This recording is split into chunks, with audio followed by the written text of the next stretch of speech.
বিসমিল্লাহির রহমানির রহিম। আসসালামু আলাইকুম। কেমন আছেন সবাই? আশা করি ভালো আছেন। তো বৃষ্টি শেষে আজকে নতুন ভিডিওতে সবাইকে স্বাগতম। তো টানা কয়েকদিন বৃষ্টি, আজকে হয়তো বা হবে, কারণ আবহাওয়াত্র বলছে আজকে আজকে হবে আর কি, আজকে হওয়ার সম্ভাবনা আছে। তো কালকে থেকে আকাশ আস্তে আস্তে ক্লিয়ার হবে, আগামীকাল থেকে। তো তারপর দেখা যাক বাকিটা, পুরোটাই আল্লাহর ভরসা। কারণ আবহাওয়া তো ঘন্টায় ঘন্টায় চেঞ্জ হয়, কোনো গ্যারান্টি নেই। আর আল্লাহ তাআলা যেটা ভালো মনে করেন সেটাই দিবে। তো সব থেকে হলো প্রত্যেকটা জিনিসই অতিরিক্ত ভালো না আর কি। তো এটা হইতেছে আমার ধুন্দল, যেটা সেটার মাছা। এটা দুইটা আছে, একটা আর ওই পাশে আরেকটা। দুইটা মাছা মিলে মোটামুটি 1 বিঘা মতো হবে। তো এটার নিচে কিছু পানি আছে বৃষ্টির কারণে, কিন্তু পানি থাকলেও এটা সমস্যা নাই আর কি। এটা পানি থাকলেও ধরে হারভেস্ট করা যায়, সমস্যা হয় না, গাছ অতটা ক্ষতি হয় না। কারণ আমি শুধু ছত্রাকনাশক, বৃষ্টি গত পরশু বৃষ্টি কম ছিল, তখন আমি বৃষ্টি কম ছিল বলতে ছিলই না, 3-4 ঘন্টা, তখন আমি ছত্রাকনাশক স্প্রে করছিলাম। ছত্রাকনাশক স্প্রে করে রাখতেছি আপাতত। দেখা যাক বাকিরা উপরওয়ালার ইচ্ছা, যদি পানি ওইরকম নিচে না হয় তাহলে আশা করি ঠিকঠাক থাকবে। তো বলতেছিলাম যেটা, যে অতিরিক্ত কোনো কিছুই ভালো না। তো হলো আমার কহি খাত, চিচিঙ্গা যেটা বলে আর কি। তো এটাও মাসাল্লাহ ভালোই, আর ভালোই ছিল। তো অতিরিক্ত বৃষ্টি হওয়ার কারণে অনেকটাই খারাপ হয়ে গেছে।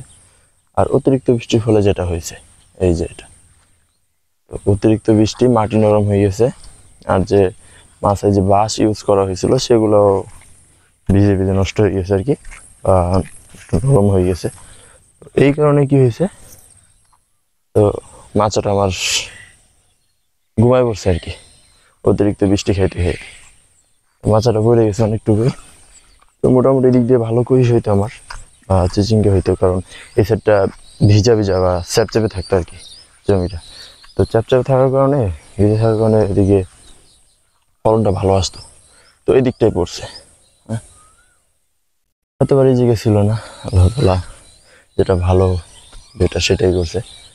তবে মাঝখানে দাম অনেকটা কমে গেছিল, হয়তো এই জন্যই করছে যে দাম কম, শুধু শুধু কষ্ট করবি কেন, থাক। তারপর উপরে কিছু হারভেস্ট করা যাইতেছে আলহামদুলিল্লাহ। তো এই হলো এখন জমি জমার অবস্থা। আর ওইদিকে করলা গাছ আছে কিছু, ওগুলো একদম শেষ ডেট। তো এখানে পানি কুমড়া, সবগুলোতে পানি কুমড়া দিচ্ছি আমি, কিন্তু এগুলোতে রাখা যাবে না। এগুলোতে রাখা যাবে না কারণ মোটামুটি এই সপ্তাহের ভিতরে আমাদের হাঁসের বাচ্চা আসবে 3 থেকে 4 হাজারের মতো। তো এইগুলো আর মাসখানি পরে আবার এখানেই নামবে। তো ওই জায়গায় ওরকম ভাবে রাখা যাইতেছে না। তো যে পানিগুলো গাছগুলো লাগাইছি সেগুলো চেঞ্জ করে নিতে মনে করতেছি আর কি। তো এর মাঝখানে আমি দেখতে পেলাম যে অনলাইনে যে ভাইরাল, এই যে এখানে একটা ডেট হয়ে আছে, জানি না কি কোনটাই মারছে, হয়তো শিয়াল টিয়াল এগুলো হয়তো বা মারতে পারে।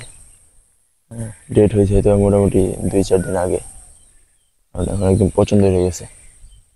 তো সাম্মা না কি বলে, অনলাইনে ভালোই ভাইরাল চলতেছে সেইটা আর কি, এটা দেশিটা আর কি। এই হলো এখন আমার আপাতত জমি জমার অবস্থা।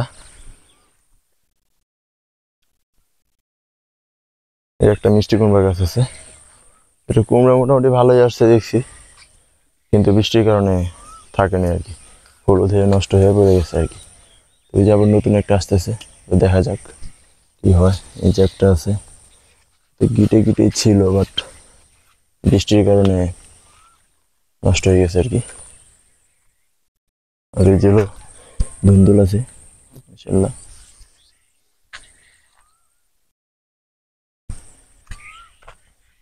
মোটামুটি ধুন্দুল ক্ষেতটা এখন আলহামদুলিল্লাহ অনেক ভালো আছে, বেটার আছে, ধুন্দুল পানিতে সমস্যা হয় না। আর এটা ছিল হলো ঝিঙ্গা ক্ষেত, এটার অবস্থা খুবই খারাপ, এটা শেষ আর কি। এটা এখন কাইটা একদম মাচা, পানি কুমড়া গাছ উঠছে, এখন এগুলো ক্লিয়ার করে দিব, পুকুর থেকে পানি কুমড়া গাছ উঠে যাবে আর কি। আর এটা হলো করলা মোটামুটি শেষ, করলায় যে পানি কুমড়া উঠে গেছে, মানে এইভাবে আর কি পানি কুমড়া দেওয়া হয়েছে।